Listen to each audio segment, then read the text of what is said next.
For the second time in just over 2 months, the Leigh Academy featured on a national news broadcast. The first was in December when we appeared on 6 o'clock news when our post-16 students were interviewed about fake news. On the issue of combating fake news, it seems young and old are united.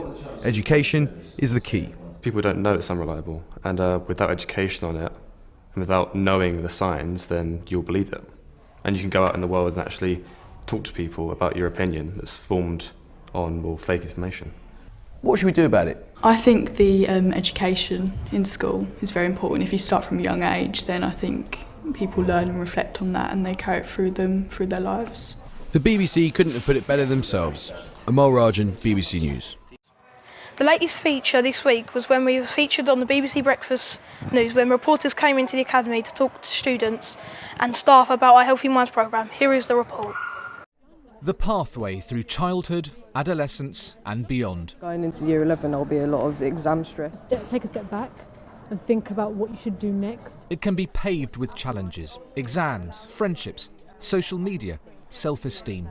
Many people of our age, they deal with mental health issues and they're very scared to come out about them. So who can tell me what catastrophising means? At the Leigh Academy in Dartford in Kent, the curriculum's been changed to try and help. Can you think of all the different types of emotion that maybe that you have within school or maybe in your home life? 4 years ago, with 30 other schools, it introduced a new subject, Healthy Minds. The students have one lesson per week and that's dedicated for 1 hour where they come to their Healthy Minds lesson, look at things like relationships, resilience, so things like mental health.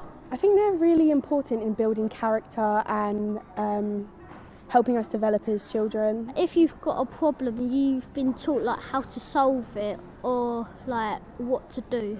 It's all good going to maths, English, science lessons. They build your brain, but I think Healthy Minds builds characters. A huge study of mental health, well-being and happiness is about to be published. It's analysed data from 100,000 people, and it shows that schools and teachers can have almost as much impact on a child's happiness as they can on their academic performance, and that the impact lasts a long time. The best predictor of whether an adult will be happy is not what the qualifications they get from their school, but how happy they are while they're at school. Some will say, though, that good academic qualifications, that will bring about happiness, that will lead to a better job and a better life. Happy children learn better. So there's no conflict between these objectives. They are complementary to each other. Don't be aggressive, don't be passive, just be assertive. Professor Leigh wants more schools to follow Leigh Academy's example and ensure mental health is a key part of the curriculum, even if that means less time spent studying traditional subjects like maths and science, which is what happens here. The Healthy Minds curriculum, yes, it does take a lesson away perhaps from the core curriculum, but it is so important that it makes the students have greater well-being, stronger relationships. We've seen a reduction in bullying.